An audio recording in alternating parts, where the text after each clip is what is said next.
Intra-group sales of non-current assets. I've told you when I was examining the intergroup sales of inventory, I said in the group point of view, sales means the sales to the parties outside the group, the sales to non-group member. And I told you that the sales between the members of the group are expected to be made at the cost of the seller. And any time the member of the group sells at a profit, that the profit should be eliminated from the consolidated financial statement. Remember, when profit, the seller will recognize revenue or income in the case of transfer of non-current asset, while the buyer will recognize an asset. For the transfer of inventory, the buyer will recognize an inventory as a current asset. Why? For transfer of non-current assets, the buyer will recognize it as non-current asset. So in that case, where there are transfer of non-current assets, transfer of non-current assets, two things will be involved. Number one, profit from disposal.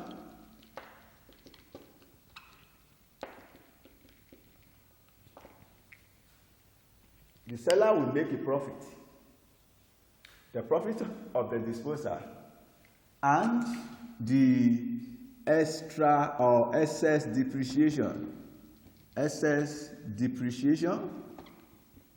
or over depreciation recognized by the buyers. These are the two adjustments you are going to make. The profit from disposal and excess depreciation recognized by the buyer. It is the buyer that will continue to depreciate the asset. The seller will have recognized the profit in the year of the disposal in his or her own financial statement, while the buyer will continue to depreciate the asset accordingly. So, this profit, the profit from disposal, will be eliminated from the profit of the seller. Profit from disposal will be eliminated from the profit of the seller and from the non-current assets. That is, profit from disposal, you debit with, that is, with the profit. Profit from the disposal. You debit retained earnings of the seller. Meaning that if the parent is the seller, the profit from the disposal will be deducted from the retained earnings of the parent, that is the consolidated retained earnings. And if subsidiary is the seller, the profit from the disposal will be deducted from the retained earnings of the subsidiary in order to arrive at the adjusted post-acquisition profit of the subsidiary. Then, if you deduct it from the retained earnings of the seller, then credit consolidated PP or consolidated non-current assets. That is number one adjustment. Number two is the excess or over depreciation. Over depreciation, which shall be recognized by the buyer.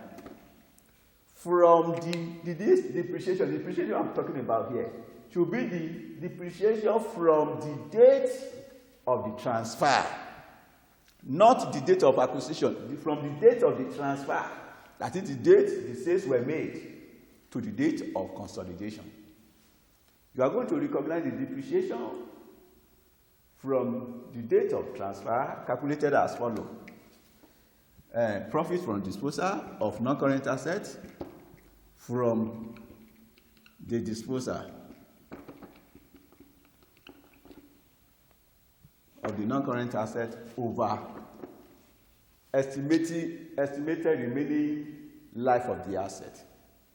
That is from the date of transfer So you'll be given the estimated remaining life of the asset. Then you now multiply by the number of the period from the date of transfer to the date of consolidation. Where X represents number, or let me use T. Where T represents the number of the periods from the date of the transfer. Date of the transfer is the date the sales were made to the date of consolidation.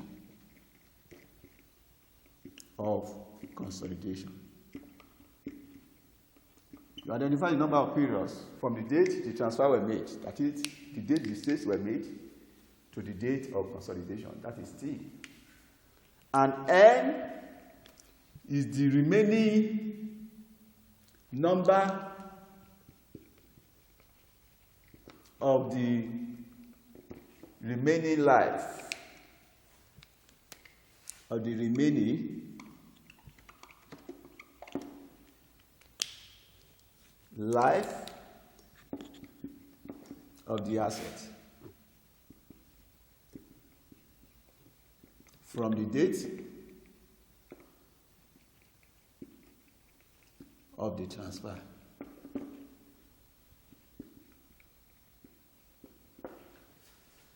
Profit from the disposal here will be the excess of the sales proceed over the carrying amount at the disposal date. This excess depreciation, which shall be recognized. Note the depreciation when it is excess, that is, it is too much. That means the profit of the buyer has been affected, has been reduced by the amount of the excess depreciation. Since that profit has been reduced, you are going to add the excess or over depreciation back to the retained earnings of the buyer. And since the depreciation is in excess also, the value of the property, plant, and equipment has equally been affected. With the amount of excess depreciation, you add it back to the property, plant, and equipment. That means the over depreciation will be added to the retained earnings of the buyer and to the property, plant, and equipment. I've told you that the unrealized profit, it is the seller that have earned the profit or that have recognized that profit in its financial statement. That profit has to be deducted from the retained earnings of the seller. So you eliminate it from the retained earnings of the seller and from the PPE. Since the value of the PPE has been overstated by that profit, with the excess or over depreciation, you are going to add this excess depreciation to the retained earnings of the buyer and to the consolidated PPE. So the double entry for excess or over depreciation is to debit the PPE and credit the retained earnings. Retained earnings of the buyers. The buyer could be the parent or the subsidiary.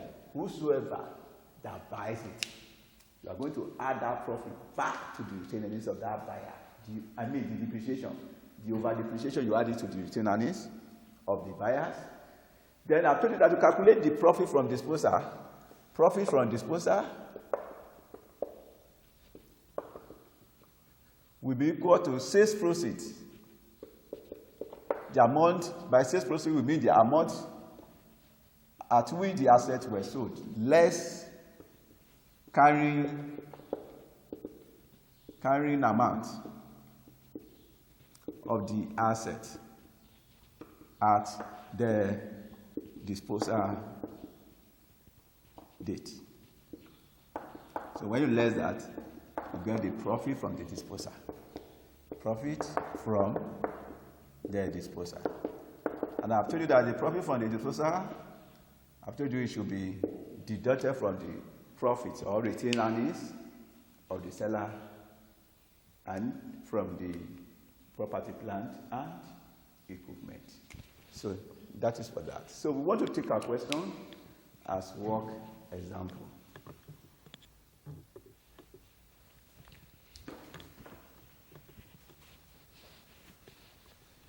P owns 60% of ESCO, and on 1st January 20X1, ESCO sells plant costing $10,000 to PICO for $12,500. This $12,500 is the proceed. The amount at which that plant was sold is $12,500. But the cost of the plant at the time of purchase by ESCO, it was $10,000. The company makes up account to 31st December 20X1, and the balances on their retained earnings at that date are, you are given PICO after charging depreciation of 10% on the plant.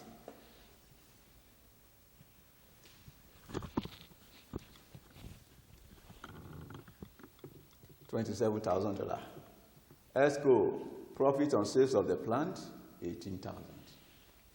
We were told PICO owns 60% of ESCO, and on 1st of January 20X1, ESCO sells plant costing $10,000 to PICO for $12,500.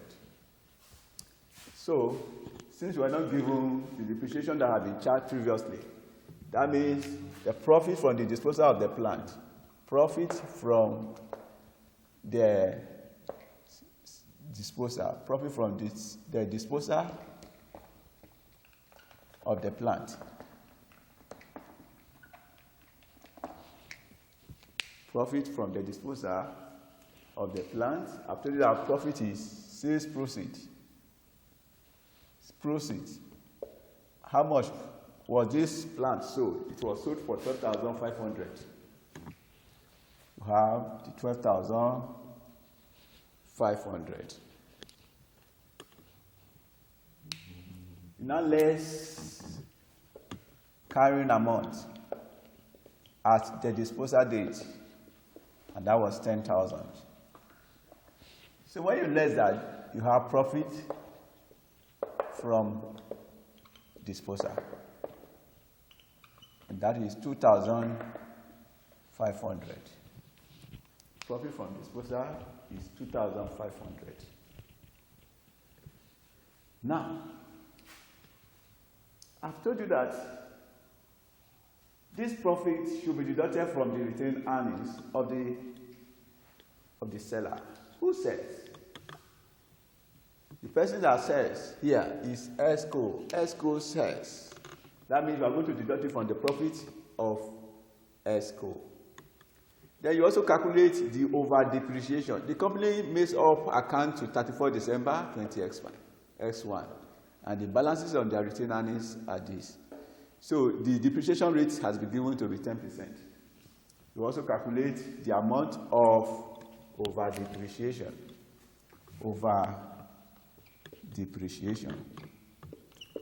After that, this over depreciation, which is the depreciation rate is 10% of that profit of the $2,500, that will give us $250. I said this depreciation will be added to the profit of the buyer, since it is the buyer that charges depreciation in the financial statement. So now, we want to compute the retained earnings now. That will be consolidated, retained earnings. You have PICO and you have ESCO. So the balance brought forward. The balance brought forward is the retained earnings as per the statement of financial position. PICO retained earnings stood at $27,000, and that of ESCO is $18,000.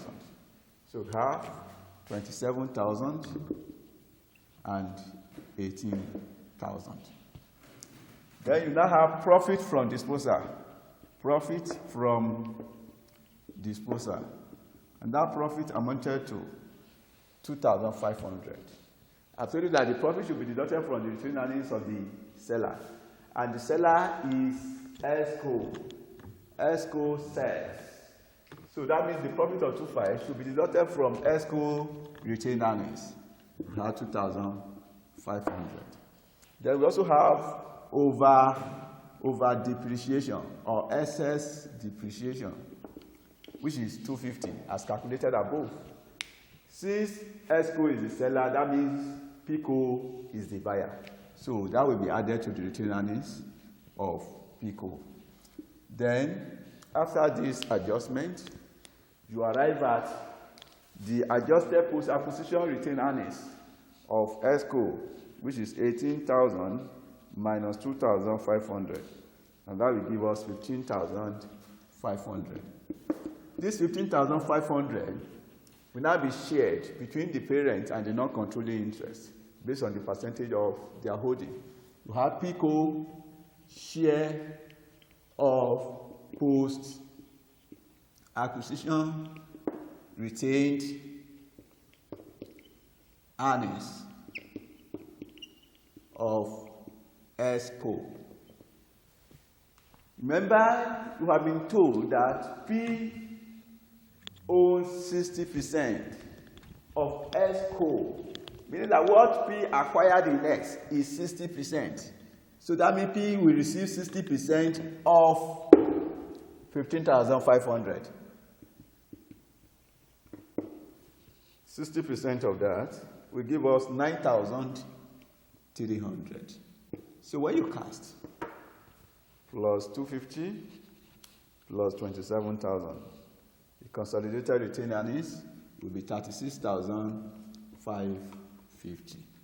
That is the amount of the retained earnings that will appear in the consolidated statement of financial position of PICO Group.